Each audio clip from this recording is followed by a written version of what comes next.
जय श्री कृष्णा। कैसे हैं आप लोग। देखिए, पिछले समय में आपके जीवन में आने वाली समस्याएं, आपकी मानसिक चिंताएं आपको जितना ज़्यादा घेरे रही हैं, आपने देखा होगा कि पूरा 7:30 का समय काल हो गया, लेकिन आपके अंदर इतनी व्यथता तो कभी भी नहीं आई। आप इतना ज़्यादा हताश, निराश, परेशान कभी नहीं हुए। हालांकि आप गुरु की राशि के जातक हैं, जिस कारण से आप फिर एक नए उत्साह के साथ खड़े होते हैं, नए कार्यों की ओर अग्रसर होते हैं, और फिर भी प्रगति आपको उस स्थान पर नहीं मिलती है जिस स्थान पर आप उसकी तलाश कर रहे हैं। राहु 27 अप्रैल मीन राशि, एक आहट, एक दस्तक। ये आहट आने वाले समय की, ये दस्तक उस समय की जो समय आपके लिए खुशियों से भरपूर होने जा रहा है। जैसा कि हम सभी लोग जानते हैं, पिछले समय में हमारे जीवन में काफ़ी सारी समस्याओं ने आगमन किया, जिसमें से मानसिक चिंता, मानसिक दबाव, जिसे हम प्रेशर कह सकते हैं, हमको बहुत ज़्यादा व्यथित किए रहा। जिन चीज़ों को हम करना चाहते थे या जिन चीज़ों में हम सफलता की आशा कर रहे थे, वही चीज़ें असफल हो गई और हम फिर से ज़ीरो पर आ गए। और यह जीरो पर आकर ही हमको पता चला कि हमने कितनी बड़ी गलती की। अपना समय, अपनी एनर्जी और कुछ लोगों ने तो धन भी अपना वेस्ट कर दिया। कुछ ऐसी जानकारी का अभाव रहा उस समय पर आपके पास, जिसकी वजह से नियत समय पर नियत चीज़ों को नहीं कर पाए। फलतः आपके अंदर बहुत ज़्यादा अवसाद भर गया। अब यही अवसाद को दूर करने का समय है, लोगों को दिखाने का समय है कि हम भी कुछ कर सकते हैं।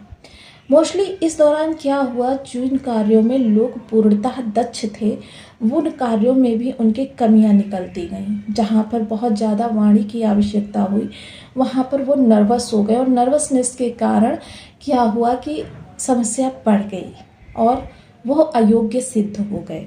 इसी अयोग्यता को दूर करने के लिए आगामी समय आपके लिए काफ़ी महत्वपूर्ण है, जो कि 27 अप्रैल से लेकर 10 दिनों तक के लिए आपके लिए काफ़ी महत्वपूर्ण रहने वाला है।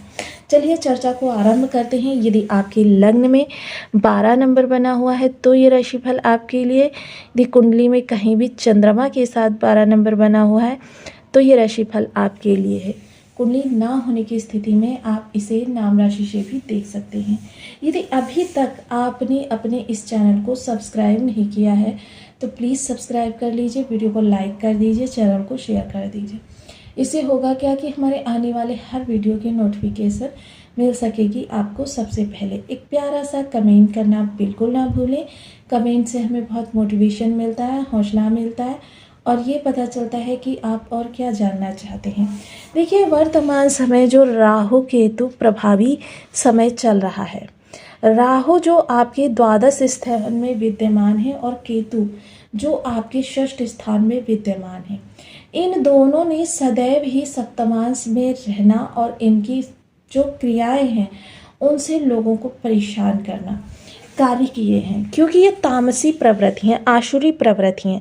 और यह आसुरी प्रवृत्ति इस समय आपको किन किन स्थानों पर, जैसा कि देखिए मैंने अपने हर वीडियो में बताया कि आपका काल सर्प योग बना है, उस समय में काल सर्प योग प्रभावी हो रहा था।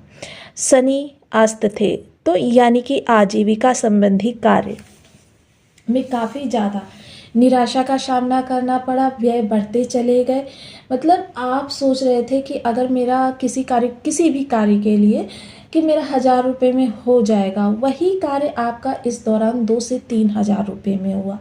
आपके ओवर बजट चले गए, जिसकी वजह से परिवार के अंदर भी काफ़ी समस्याएं आ गई। अब यहाँ पर हम देख रहे हैं कि जो स्थितियाँ निकल कर आ रही हैं, जिसमें आपका घर, आपका धन, आपका षष्ठ स्थान, आपकी आजीविका और परेशानियां और धन व्यय, ये सारी चीज़ें निकल कर आई हैं। अब इन स्थानों पर राहु केतु की प्रचंडता अपने चरम पर थी, जिस कारण से, क्योंकि दोनों ही ग्रह युवावस्था के हैं और काफ़ी लंबे समय बाद इस दुर्योग का निर्माण गोचर में हुआ है। क्योंकि देखिए, इसका बनने का एक सूत्र होता है, जब समस्त ग्रह राहु और केतु के मध्य आ जाते हैं तब इस योग का निर्माण होता है। इस योग में ये ग्रह जो होते हैं वह समस्त ग्रहों को अपने कंट्रोल में कर लेते हैं। इस दौरान देखिए, क्योंकि इस तरीके से आपकी गोचर कुंडली बन रही थी और इस गोचर कुंडली ने, क्योंकि समस्त ग्रह राहु केतु के मध्य आ गए थे, आपके प्रत्येक कार्य में निराशा, आपकी शुरुआत में ही विघ्न प्रारंभ हो गए और कभी कभी तो कार्य पूर्णता पर जाकर आपको पता चला कि कार्य पूर्ण नहीं हो सकता। कारण कुछ भी बने, छोटा सा बड़ा, कोई भी छोटा बड़ा कारण बन सकता है, लेकिन आप बस सफल नहीं हो पाए। चाहे रिश्तों के कह सकते हैं कि मधुरता बढ़ाने के लिए हो, या फिर कार्य कारोबार से संबंधित कोई डीलिंग के लिए हो, या अपने अधिकारी को अपने फेवर में करना, या अपने कार्य से किसी को इम्प्रेस करना, कोई भी कार्य। और जाहिर सी बात है, जब आजीविका हमारी ब्लॉक होती है तो जीवन में हमको जितने भी हम प्रयास कर लें, कहीं से भी प्रसन्नता नहीं प्राप्त होती।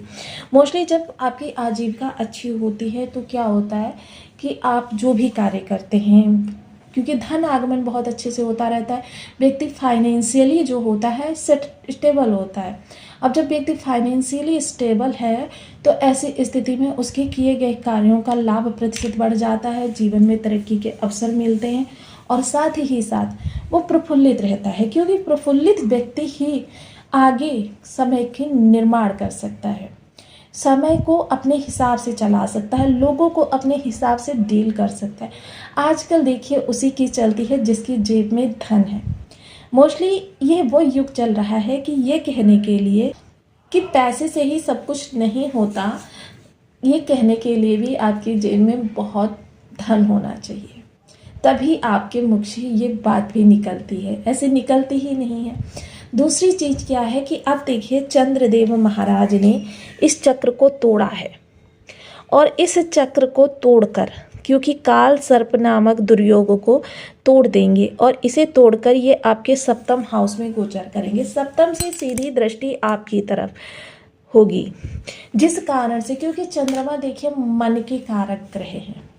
अब चंद्रदेव इस दौरान देखिए, क्योंकि आगामी जो 10 दिन है आपके लिए काफ़ी महत्वपूर्ण रहने वाले हैं, किसी कार्य की शुरुआत के लिए, किसी कार्य को रिस्टार्ट करने के लिए, किसी रिश्ते की मधुरता को बढ़ाने के लिए, किसी रिलेशन को मधुर बनाने के लिए, डील के लिए, इंटरव्यू के लिए, अधिकारी को इम्प्रेस करने के लिए, कार्यों में गति लाने के लिए, या अपने व्यापार या फिर अपनी जॉब में विस्तार के लिए बहुत महत्वपूर्ण समय काल है, क्योंकि इस दौरान समस्त ग्रह एक्टिवेट हो जाएंगे आपके। क्योंकि पिछले समय में यही चीज़ें आपके लिए कारण बनी कि एक तो राहु केतु बहुत ज़्यादा प्रबल हो गए, प्रचंड हो गए, अन्य ग्रह जो हो गए निस्तेज हो गए, और वहीं आजीविका कारक ग्रह शनिदेव महाराज वह अस्त अवस्था में थे। अस्त अवस्था में होने के कारण यहाँ पर शनिदेव भी कुछ नहीं कर पाए, जिसकी वजह से बहुत ज़्यादा प्रॉब्लम्स क्रिएट हुई। वहीं देखिए शनिदेव महाराज का एक विशेष प्रभाव है जो आपके लिए देखिए आपके कर्म में गति लेकर आता है। वो गति भी एक तरीके से स्थिर हो गई थी, और स्थिर गति के साथ जिंदगी ठहर जाती है, और इसी ठहरी हुई जिंदगी को आगे बढ़ाने का ये समय आपके पास है। अब आप अपने कार्यों में गति दे सकते हैं, लोगों का सहयोग प्राप्त कर सकते हैं, लेकिन इस दौरान अपने कार्यों की गति आपको बहुत ज़्यादा स्पीड में बढ़ानी होगी, क्योंकि सिर्फ यही 10 दिन का समय शेष है और फिर से आपका यह दुर्योग निर्मित हो जाएगा। इस दुर्योग का निर्मित होना आपके लिए एक बड़ी चुनौती भी है, क्योंकि इस दौरान आप रेगुलर कार्यों को करते रहेंगे, लेकिन रेगुलर कार्यों को करते हुए भी आपको काफ़ी सारी दिक्कतें आने लगती हैं कि आपको कभी देखिए कार्य पर ना जाने का मन करता है, कभी आपको लगता है किसी तरीके से कार्यों को डिले कर दिया जाए, क्योंकि राहु देखिए जब खराब होते हैं या किसी प्रकार से विषम होते हैं तो राहु आलस्य और उन्माद 2 चीज़ें भर देते हैं। ऐसे में व्यक्ति जो है नशे की ओर भी अग्रसर हो सकता है। व्यक्ति को नशे की लत भी लग सकती है। लेकिन आपके लिए तो सबसे अच्छी यही बात है कि आपकी राशिपति जो है वह ज्ञान और विवेक के कारक ग्रह हैं। इस तरीके से आपके अंदर सोचने समझने की शक्ति जो है बहुत तीव्र है। आपके मस्तिष्क में इस समय जो भी चीज़ें चल रही हैं वो अपने कार्य कारोबार से संबंधित है। आप देखिए बहुत ही दृढ़ इच्छा शक्ति के साथ इस ओर अग्रसर हो रहे हैं कि आपके जीवन को एक नई शुरुआत, एक नई दिशा और एक गति प्राप्त हो सके, और यही गति जीवन में आपको आगे की ओर ले जाने वाली है। चलिए अब चलते हैं उपायों की ओर। जैसे कि वर्तमान समय में चंद्रमा आपके लिए सबसे महत्वपूर्ण ग्रह है। चंद्र को अच्छा रखने के लिए देखिए कुछ विशेष मंत्र। सबसे पहले महामृत्युंजय मंत्र का जप करेंगे तो देखिए चंद्र भी अच्छे होंगे, राहु भी अच्छे होंगे, केतु भी अच्छे होंगे, वहीं शनि पर भी इसका प्रभाव पड़ेगा। आपके 4 ग्रहों को महामृत्युंजय मंत्र अच्छा करने की क्षमता रखता है, लेकिन कम से कम 11 माला का रेगुलर बेसिस पर जप करें। और अगर किसी शिवालय में कर सकते हैं शिव जी की ज्योतिर्लिंग के सामने, तब तो बहुत अच्छी बात है। नदी किनारे कर सकते हैं, बेल के वृक्ष के नीचे कर सकते हैं, आंवले के वृक्ष के नीचे कर सकते हैं, पीपल वृक्ष के नीचे भी कर सकते हैं।